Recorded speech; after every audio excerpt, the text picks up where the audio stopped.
آج انشاءاللہ العزیز ہم سورۃ الحاقہ سے شروع کریں گے اور سورۃ الغاشیہ تک انشاءاللہ ہم پڑھیں گے 30واں سپارہ نصف۔ سورۃ الدہر کا خلاصہ ہم دیکھیں گے۔ زمانۂ نزول کے اعتبار سے یہ مدنی صورت ہے۔ اس میں 31 آیات ہیں اور 2 رکوع ہیں۔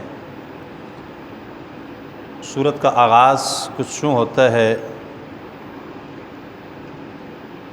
انسان کی تخلیق کے متعلق بتایا گیا کہ انسان پہ ایک ایسا زمانہ بھی گزرا ہے کہ جب انسان کوئی قابل ذکر چیز نہیں تھا، پھر ہم نے انسان کو پیدا کیا اور ہم نے انسان کو سنتا دیکھتا بنایا، اس کو قوت سماعت بھی عطا کی، قوت بصارت بھی عطا کی،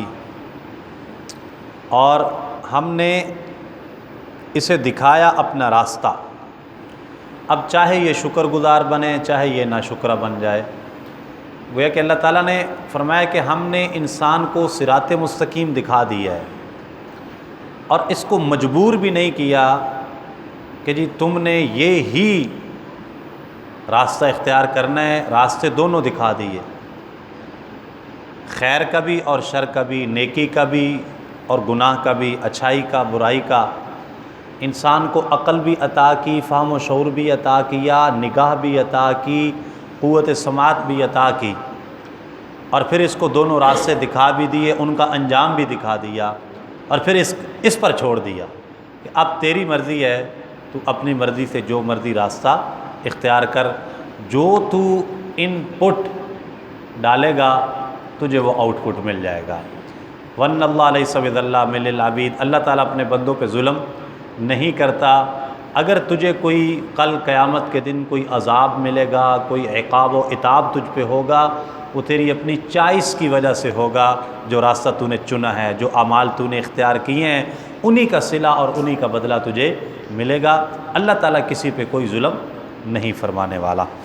اور آگے اللہ تعالیٰ نے اپنے کچھ نیک اور مقرب لوگ جو ہیں ان کی خوبیاں بیان کیں اور ان کو ملنے والے انعامات کا تذکرہ کیا اور ان کو ابرار کے نام سے یاد فرمایا۔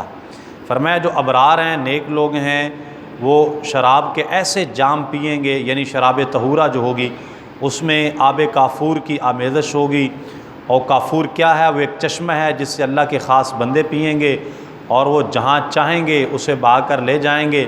اب وہ کرتے کیا ہیں ابرار؟ ان کی خوبیاں کیا ہیں کہ وہ جو نظر مانتے ہیں اپنی نظر کو پورا کرتے ہیں، اور وہ قیامت کے دن اپنے رب کی بارگاہ میں پیش ہونے سے ڈرتے ہیں۔ ان کو ہر وقت خوف خدا، خشیت الہی ان پہ غالب ہوتا ہے، اور وہ اللہ تعالیٰ کی محبت میں کھانا کھلاتے ہیں۔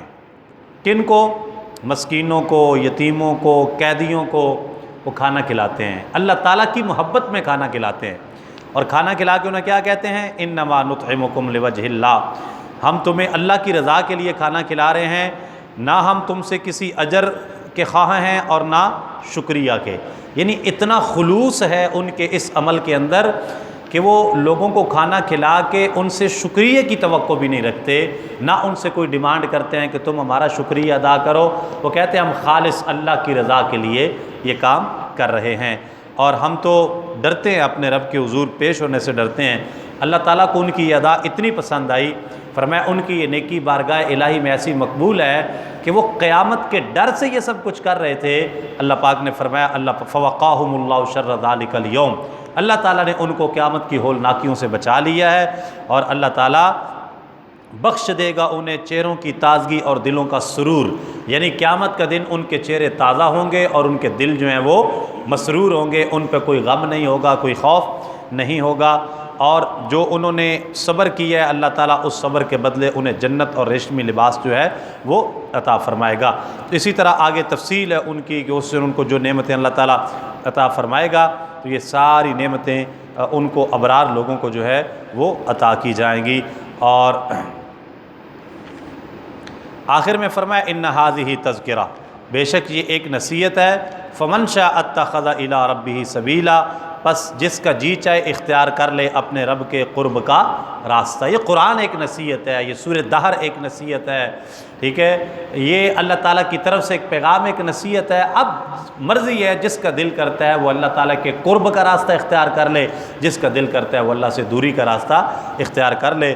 اور یدخل من یشاء فی رحمتہ والظالمین اعد لهم عذابا الیما، اللہ جسے چاہتا ہے اپنے دامن رحمت میں داخل کر لیتا ہے، اور ظالموں کے لیے اس نے دردناک عذاب تیار کر رکھا ہے۔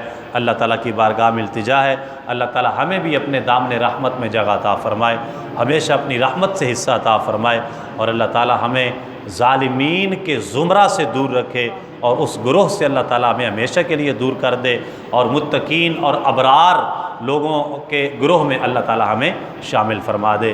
آمین بجاہ النبی الکریم۔ سبحان ذی الملک والملکوت۔